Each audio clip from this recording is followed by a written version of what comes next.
I feel like I'm losing my mind. Is everybody in the world blind? Hello beat ഫാമിലിയിലേക്ക് എല്ലാവർക്കും സ്വാഗതം. എന്തൊക്കെയുണ്ട് വിശേഷം? സുഖമാണോ?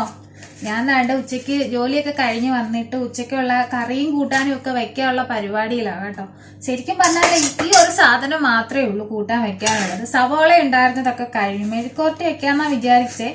സവോള കഴിഞ്ഞു. ഇപ്പൊ പച്ചമുളകും ഇതൊക്കെ ഇട്ട് മഞ്ഞപ്പൊടിയൊക്കെ ചേർത്ത് ഇത്തിരി മുളക് പൊടിയൊക്കെ ചേർത്ത് 2 വെളുത്തുള്ളിയൊക്കെ അരിഞ്ഞിട്ടിട്ട് ഒരു മെഴുക്കുവരട്ടി വെക്കാനുള്ള പരിപാടിയിലാണ് കേട്ടോ. ഇനിയിപ്പം ഇന്ന് ബുധനാഴ്ചയാണല്ലോ. അപ്പൊ നാളെ ഒരു ദിവസം കൂടെ ഉണ്ട് ഡ്യൂട്ടി. അത് കഴിയുമ്പോൾ വെള്ളിയാഴ്ച അവധി. അപ്പൊ വെള്ളിയാഴ്ച ദിവസം ഇനി പോയിട്ട് ഞങ്ങൾക്ക് അവിടെ പോയി പച്ചക്കറി വാങ്ങാൻ പറ്റും. നമ്മളിവിടെ പച്ചക്കറി കടയൊക്കെ ഉണ്ടെങ്കിലും പിന്നെ നമുക്ക് എന്താ ഈ സാമ്പാർ കഷ്ണം അങ്ങനത്തെ ഉള്ളത് കിട്ടത്തില്ല. അത് വാങ്ങണമെങ്കിൽ കുറച്ച് അപ്പുറത്തായിട്ട് പോകണം. അപ്പൊ ഈ ജോലിയുടെ ഇടയ്ക്ക് പോയി വാങ്ങാനുള്ള സമയമില്ല. പിന്നെ രാത്രിയില് 10 മണിക്ക് ശേഷം പോവാന്ന് വെച്ചാൽ ആ സമയമൊക്കെ ആകുമ്പോഴത്തേന് ഷോപ്പ് അടയ്ക്കും. അവിടെ 9:30 ആകുമ്പോൾ അടയ്ക്കും. അപ്പൊ നമ്മൾ ചെല്ലുമ്പോഴത്തേന് കട കാണത്തൂല്ല. 4 മണിക്ക് തുറക്കത്തൂല്ല. അവർ 5 മണിയൊക്കെ ആകുമ്പോഴാണ് തുറക്കുന്നത്. അപ്പൊ അങ്ങനെയൊക്കെ ഉള്ളൊരു വിഷയം ഉള്ളതുകൊണ്ട് ഞങ്ങൾക്ക് ഈ ആഴ്ചത്തെ പച്ചക്കറി വാങ്ങാൻ പറ്റിയില്ല. പിന്നെ നമ്മൾ പുറത്ത് അല്ലാതെ ഷോപ്പിംഗ് ഒക്കെ പോയി സാധനങ്ങളൊക്കെ മേടിച്ചിട്ട് വന്നു. പച്ചക്കറി വാങ്ങാൻ പോവാത്തതുകൊണ്ട് പറ്റുന്നതുകൊണ്ട് വല്ലാത്ത ബുദ്ധിമുട്ടായിപ്പോയി. പിന്നെ കുറച്ച് ചിക്കൻ ഉണ്ടായിരുന്നു, അതൊക്കെ കറി വെച്ച് കഴിഞ്ഞു. ഇന്നിപ്പോ അവസാനമാക്കി ഇപ്പൊ ഒരൊറ്റ ഒരു സാധനം മാത്രമല്ല. ആ സാധനത്തിന്റെ പേരെന്തോന്ന് എനിക്ക് അറിഞ്ഞൂടെ. സാധനം വേറൊരെണ്ണം ഉണ്ടായിരുന്നേ കാണിച്ചു തരാം. അത് വെച്ചിട്ട് ഞാനാണെങ്കിൽ ഒരു മെഴുക്കുവരട്ടിയൊക്കെ തട്ടിക്കൂട്ടാനുള്ള പരിപാടിയാണ്. ഞാൻ അവിടെ ഉണ്ട്. ഈ തണുപ്പൊക്കെ ആയതുകൊണ്ട് എനിക്കിങ്ങനെ തറയിൽ ഇങ്ങനെ നിൽക്കാനും വയ്യ. ഞാനിവിടെ മാറ്റി ഇങ്ങനെ കൊണ്ടുവന്ന് ഇവിടെ ഇങ്ങനെ ഇട്ടിട്ടുണ്ട്. എന്നിട്ട് അതിന്റെ പുറത്താണ് ഞാനിങ്ങനെ നിൽക്കുന്ന. കാലൊക്കെ അങ്ങ് തണുത്ത് മരയ്ക്കുവാണെന്നേ. പക്ഷെ നമ്മുടെ നാട്ടിലൊക്കെ ആണെങ്കിൽ ഇത്രയും തണുപ്പില്ല. പക്ഷെ ഓരോരുത്തരൊക്കെ പറയും പോലെ പുറത്തൊക്കെ പോയി കഴിഞ്ഞാൽ ഇതിനേക്കാട്ടിലും തണുപ്പുണ്ട് വേറെ വേറെ വേറെ രാജ്യങ്ങളിലൊക്കെ പോയി കഴിഞ്ഞാൽ. എന്നാലും എനിക്ക് ഈ തണുപ്പ് അങ്ങോട്ട് സഹിക്കാൻ പറ്റില്ല. ഒന്നാമതെ എന്റെ സ്കിൻ എന്ന് വെച്ചാൽ ഇതുപോലെ തന്നെ ഇങ്ങനത്തെ ഒരു സ്കിന്നാണ്. ഡ്രൈ സ്കിന്നാണ്. തണുപ്പ് സമയമൊക്കെ വരുമ്പോൾ ഭയങ്കരമായിട്ട് ഇങ്ങനെ എന്താ ഇങ്ങനെ ഇങ്ങനെ വിള്ളല് പോലെയൊക്കെ വരും. അങ്ങനെയൊക്കെ ഉണ്ട്. അതുകൊണ്ട് ഞാൻ നന്നായിട്ട് വാസലിനൊക്കെ വാരി തേച്ചിട്ടൊക്കെയാണ് നടക്കുന്നത് കേട്ടോ. അപ്പോഴും മെഴുക്കുവരട്ടിയൊക്കെ വെക്കട്ടെ. എന്നിട്ട് ഇച്ചാന് ചോറ് കൊടുക്കണം. ഇച്ചാന് ഞാനും ചോറ് കഴിച്ചിട്ട് 4 മണിയാകുമ്പത്തേന് വീണ്ടും പോകണം. നമ്മളെന്ന് പറഞ്ഞാൽ ഈ ജോലി ഉണ്ടെന്ന് പറഞ്ഞിട്ടൊന്നും കാര്യമില്ല. ജോലിയും ചെയ്യണം, വീട്ടുകാര്യങ്ങളും എല്ലാം കൂടെയൊക്കെയാണ് നടക്കുന്നത്. കുറെ പേരൊക്കെ നമ്മളോട് ചോദിക്കാറുണ്ട്, എന്തിനാ കൊച്ചിനെ കളഞ്ഞിട്ട് ബിൻസി ഇവിടെ വന്ന് നിൽക്കുന്നേ, ബിൻസിക്ക് നാട്ടിൽ നിന്നൂടെ, കുഞ്ഞുങ്ങളുടെ അടുത്ത് നിന്നൂടെ എന്ന്. ശരിക്കും പറഞ്ഞാൽ ആഗ്രഹം ഇല്ലാഞ്ഞിട്ടൊന്നും അല്ല കേട്ടോ. നല്ല ആഗ്രഹമുണ്ട് കൊച്ചും കൂടെ നിൽക്കണം. അവരെ ഏത് അമ്മമാർക്കോ അപ്പന്മാർക്കോ ഇഷ്ടമല്ലാത്തത് മക്കളുടെ കൂടെ നിൽക്കാനായിട്ട്. കുറച്ച് സാമ്പത്തികത്തിന്റെ കുറച്ച് ആവശ്യങ്ങളൊക്കെ ഉണ്ട്. ഞങ്ങൾക്ക് കുറച്ച് അത്യാവശ്യ കാര്യങ്ങളൊക്കെ ഉണ്ട്. അപ്പൊ അതൊക്കെ ഒന്ന് ലെവലായി കഴിയുമ്പോൾ ഉറപ്പായിട്ടും ഞാൻ നാട്ടിൽ പോവും. പറ്റുമെങ്കിൽ ഞങ്ങൾ രണ്ടുപേരും നാട്ടിൽ പോവും. നാട്ടിൽ പോയിട്ട് സെറ്റാവും. അവിടെ താമസിക്കാനുള്ള പരിപാടിയിലൊക്കെയാണ്. അപ്പൊ അതിന് മുമ്പ് കുറച്ച് കാര്യങ്ങളൊക്കെ ചെയ്യണം. പിന്നെന്താ പറയാ, വീടും കാര്യങ്ങളൊക്കെ വെക്കണം. നിങ്ങൾക്ക് അറിയാലോ, നമ്മുടെ വീട് പഴയ വീടാ. മമ്മി പണ്ട് വെച്ച്, മമ്മിയും പപ്പയും കൂടെ ചേർന്ന് വെച്ച വീടാ. നമുക്ക് സൗകര്യം അകത്ത് നോക്കുകയാണെങ്കിൽ കുറെ സൗകര്യങ്ങളൊക്കെ കുറവുണ്ട്. പുറമേന്ന് നോക്കുകയാണെങ്കിൽ കുഴപ്പമില്ല. പക്ഷെ അകത്തോട്ട് നമുക്ക് കുറെ സൗകര്യങ്ങളുടെ ഒക്കെ ഒരുപാട് കുറവുകളുണ്ട്. അപ്പൊ അതൊക്കെ നികത്തിയിട്ട് നല്ലൊരു വീടൊക്കെ വെക്കണം. എല്ലാവർക്കും സെപ്പറേറ്റ് റൂമും കാര്യങ്ങളും ഒക്കെ ആക്കണം. നല്ല ആഗ്രഹങ്ങളൊക്കെ ഉണ്ട്. പക്ഷെ അതിനൊക്കെയുള്ള സാമ്പത്തികം നമ്മൾ കണ്ടുപിടിച്ചല്ലേ പറ്റൂ. അതൊക്കെ നമുക്ക് എങ്ങനെയെങ്കിലുമൊക്കെ ചെയ്യാം. പക്ഷെ അതിന് മുമ്പായിട്ട് കുറച്ച് കാര്യങ്ങളൊക്കെ ഞങ്ങൾ ചെയ്തു തീർക്കേണ്ടതായിട്ടുണ്ട്. അപ്പൊ അതിനായിട്ടുള്ള മുന്നോടിയൊക്കെ ആയിട്ടാണ് ഞാനൂടെ കൂടി ജോലി ചെയ്യുന്നത്. ഈ ഒരു സമയത്തൊക്കെ ആവുമ്പോഴ് മമ്മിയും പപ്പയൊക്കെ കൂടി കൊച്ചുങ്ങളെ നോക്കും. അവർ ഇച്ചിരി കൂടെ വളർന്നു കഴിയുമ്പോൾ, ഇപ്പം മോന് UP സ്കൂളിലാണ് പഠിക്കുന്നത്, മോളെ LP സ്കൂളിലാണ് പഠിക്കുന്നത്. അവരിപ്പം ഇച്ചിരി കുറച്ചുകൂടെ വളരുന്ന സമയത്ത് നമുക്കാണെങ്കിൽ അവരുടെ കൂടെ നിന്നേ പറ്റൂ. ആരും നിലയിൽ ഞാൻ നിന്നേ പറ്റൂ. കാരണം അമ്മമാരുടെ ഒരു കെയർ എന്തായാലും കുട്ടികൾക്ക് വേണം. അല്ലെങ്കിൽ നമ്മൾ അവരെ ഇവിടെ കൊണ്ടുവരണം. ഇവിടെ എന്തായാലും ഇനി കൊണ്ടുവന്ന് പഠിപ്പിക്കുന്നില്ല. കാരണം രണ്ടുപേരും സ്റ്റേറ്റ് സിലബസാണ് പഠിച്ചുകൊണ്ടിരിക്കുന്നത്. അപ്പൊ പെട്ടെന്ന് അവരെ ഇനി CBSE മാറ്റാൻ അതൊരു ബുദ്ധിമുട്ടാണ്. മോളെ ആണെങ്കിൽ കുഴപ്പമില്ല. പക്ഷെ മോന് ഇപ്പം 6ാം ക്ലാസ്സിലായി. അവനെ ഇനിയിപ്പൊ CBSE ആക്കാൻ ഭയങ്കര ബുദ്ധിമുട്ടാവും. അതുകൊണ്ടൊക്കെ തന്നെ ഞങ്ങൾ നോക്കിയപ്പം നാട്ടിൽ തന്നെ സെറ്റ് ആവുന്നത് നല്ലതെന്ന് തോന്നി. പിന്നെ അതുപോലെ നാട്ടിലാകുമ്പോൾ കുഞ്ഞുങ്ങളുടെ പള്ളിപ്പോക്ക് കാര്യങ്ങൾ അവരുടേതായ ഒരു ചിട്ട അവർക്ക് വരുമല്ലോ. അതൊക്കെ അങ്ങ് ഇവിടെ നമുക്ക് അത്രയും കെയർ കൊടുക്കാൻ, അത്രയും നമുക്ക് സപ്പോർട്ട് കൊടുക്കാൻ പറ്റത്തില്ല. കാരണം നമ്മുടെ ജോലിക്ക് പോക്ക്, വരവ്, തിരക്ക്, ആ കാര്യങ്ങൾക്കിടയ്ക്ക് ഈ വക കാര്യങ്ങളൊന്നും ശ്രദ്ധിക്കാൻ പറ്റത്തില്ല.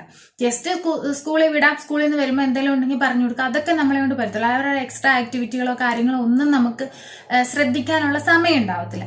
അതുകൊണ്ട് തന്നെയാ മെയിനായിട്ട് കുഞ്ഞുങ്ങളെ അവിടെ നിർത്തിയേക്കുന്നത്. പിന്നെ ഇപ്പം പപ്പ അമ്മയ്ക്ക് വയ്യ, കുറച്ച് ബുദ്ധിമുട്ട് ആരോഗ്യ പ്രശ്നങ്ങളൊക്കെ ഉണ്ട്. എന്നാലും അവര് പറയുന്നത് നിങ്ങൾ കുറച്ച് നിങ്ങളുടെ സാമ്പത്തിക ബുദ്ധിമുട്ടൊക്കെ നിങ്ങളൊക്കെ ഒന്ന് മാറ്റിയെടുക്ക്, അതുവരെയൊക്കെ ഞങ്ങൾ നോക്കാം, കൊച്ചുങ്ങൾ ഇച്ചിരി കൂടെ ആകുമ്പോൾ ഇനി പോരണം, അതേ നാളൊന്നും നിൽക്കരുതെന്ന് പറഞ്ഞാൽ അവർക്ക് വയ്യാത്തോണ്ടൊക്കെയാ പറയുന്നത്, അല്ലാതെ കുഴപ്പം കൊണ്ടൊന്നും അല്ല.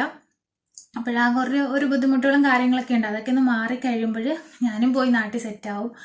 പറ്റുമെങ്കിൽ അവിടെ നിന്നുകൊണ്ട് തന്നെ എന്തെങ്കിലും ജോലിക്ക് പോകാൻ പറ്റുമെങ്കിൽ ജോലിക്ക് പോകും. പിന്നെ കൊച്ചുങ്ങളുടെ കാര്യങ്ങൾ നോക്കും.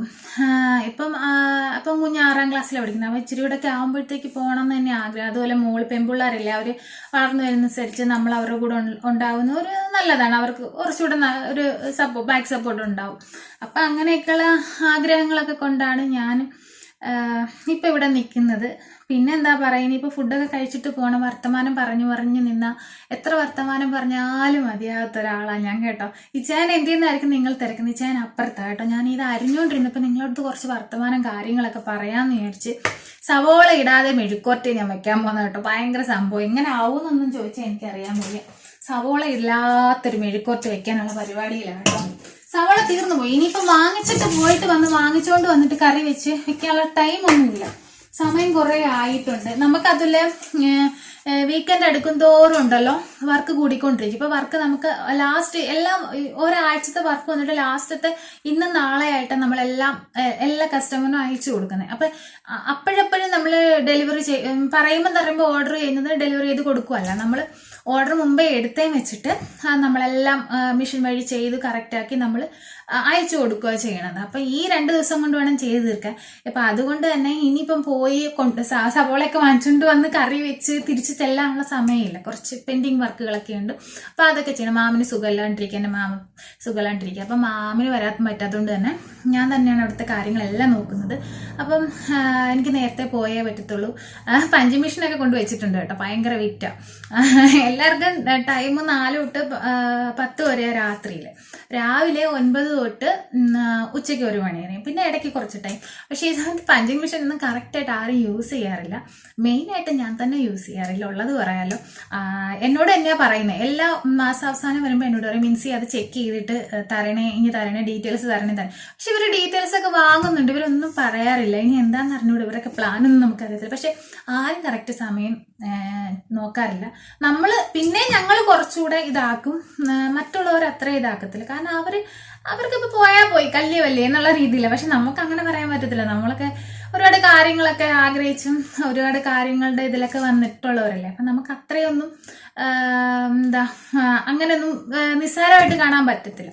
അതുകൊണ്ട് തന്നെ ജോലികളെല്ലാം എളുപ്പം തീർത്തിട്ട് പോകണം. ഇച്ചാനെ ഞാൻ ജസ്റ്റ് ഒന്ന് കാണിക്കാം. നിങ്ങളെല്ലാവരും ഇച്ചാനെ എന്നും കാണുന്നതല്ലേ, ഇന്ന് കണ്ടില്ലേ ഇച്ചാനെ സങ്കടം. അതന്നെ അറിയണ്ട, ചോറ് ഇങ്ങനെ വെന്തിരിക്കുകയാണ്, ഞാൻ അടച്ചിട്ടില്ല. ഒന്ന് നല്ലതായിട്ട് വെന്തതിന് ശേഷം വേണം എനിക്കത് നന്നായിട്ട് അടച്ചിടാം. കാരണം വേണ്ടോ ഒരു പണിയും ചെയ്യാതെ സുഖമായിട്ട് സുഖിമാരെ പോലെ ഇരിക്കുന്നു കേട്ടോ. ഒരു വിഴുക്കുവരട്ടി ഉണ്ടാക്കാൻ എത്ര പേര് വേണം? 10 പേര് വേണം. മെഴുക്കുവരട്ടി കുഴപ്പമില്ല, ടേസ്റ്റ് ആട്ടോ. ഇതല്ല ചൂട് ചോറിൽ നല്ല മെഴുക്കുവരട്ടി കുഴച്ച് കഴിക്കാൻ നല്ല ടേസ്റ്റാ. സവോള വാങ്ങിച്ചോണ്ട് ഇപ്പൊ സമയം. പക്ഷെ നമ്മുടെ നാട്ടിലാണെങ്കിൽ മെഴുക്കുവരട്ടി കഴിക്കാൻ നമുക്കൊരു ഇഷ്ടം കാണത്തില്ല. കാര്യം നല്ല ഒരുപാട് കൂട്ടാനൊക്കെ ഉള്ളപ്പോൾ നമുക്ക് അതൊരു ഇൻട്രസ്റ്റ് തോന്നത്തില്ല. മെഴുക്കുവരട്ടി ഒരു സംഭവമല്ല. പക്ഷെ ഇവിടെ സംഭവം കേട്ടോ, അടിപൊളി ടേസ്റ്റാ. ചിക്കൻ ഉണ്ടായിരുന്നത് കഴിഞ്ഞു, ഇല്ലെങ്കിൽ അതും കൂടെ എടുത്തിട്ട് അതും പൊരിച്ച് അതും കറി വെച്ച് ഇത് മെഴുക്കുവരട്ടിയും കൂടെ ആയിരുന്നു അടിപൊളിയായിരുന്നു. അല്ല, ഇത് ചൂടോടെ കഴിക്കാൻ നല്ല ടേസ്റ്റ്, അടിപൊളി തകർത്ത്. അപ്പോഴ് വിശേഷങ്ങളൊക്കെ ഇതൊക്കെ ഉള്ളൂ. ഇനി ഫുഡൊക്കെ കഴിച്ചിട്ട് ഞങ്ങൾ പോവട്ടെ. അപ്പോഴ് വീണ്ടും കാണുന്നവരെല്ലാവർക്കും ബൈ ബൈ.